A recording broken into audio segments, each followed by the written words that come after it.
Hello बच्चों, मैंने आप लोगों को कल सर्वसंख्या के बारे में बताया था, जिसमें कल मैंने एक सर्वसंख्या को थोड़ा सा गलत बता दिया था। जैसे ये वाला है, ये आपका जो सर्वसंख्या लिखा गया है सब सही है। अब सर्वसंख्या को मैंने आपको बताया था कल तीन चार प्रकार का मैंने बताया था, लेकिन सर्वसंख्या वास्तव में 10 प्रकार का होता है और ये सूत्र ही होता है। सर्वसंख्या का मतलब ही सूत्र होता है और मैंने यहाँ पर सभी सर्वसंख्याओं को लिखा है। यहाँ से लेकर यहाँ तक हम लोग कक्षा 8 में पढ़े हैं। कक्षा 9th में हमको ये 3-4 सर्वसंख्या को और पढ़ना है। और सर्वसंख्या का मतलब इसमें ये होता है कि आगे का जो सवाल हमको मिलेगा वो इन्हीं सर्वसंख्याओं के हिसाब से हमको सवाल मिलेगा। हम लोग को ये सबसे इसमें आसान बात ये है कि जैसे सवाल रहेगा उसी को उसी की टाइप का हम सूत्र खोज करके उसमें सवाल में लगा देंगे, सवाल हमारा हल हो जाएगा। एग्जाम्पल के लिए जैसे मैं एक उदाहरण आपको बताना चाहता हूँ।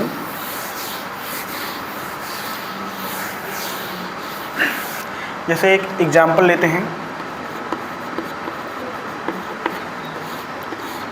मान लो हमारे पास कोई सवाल है, x + 3 पूरे की घात 3 का प्रसार करो। अब इस सवाल को आप देख करके ही बता सकते हो कि इसमें कौन सा फार्मूला लगेगा।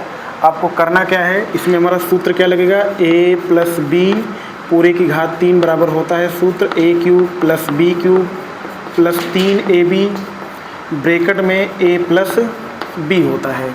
अब यहाँ पर हमको करना क्या है, इस सवाल को इस सूत्र से तुलना कर लेना है। तुलना करने का मतलब ये है कि अब a के स्थान पे क्या आ जाएगा आपका, a के स्थान पे हो जाएगा x और b के स्थान पे क्या आएगा आपका, b के स्थान पे आएगा 3।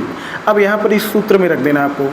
तो इसको रखेंगे कैसे, a का मान x है तो यहाँ पर लिखो x + b का मान कितना है 3 है तो लिखो 3 पूरे का क्यूब लगा है, क्यूब लगा देते हैं।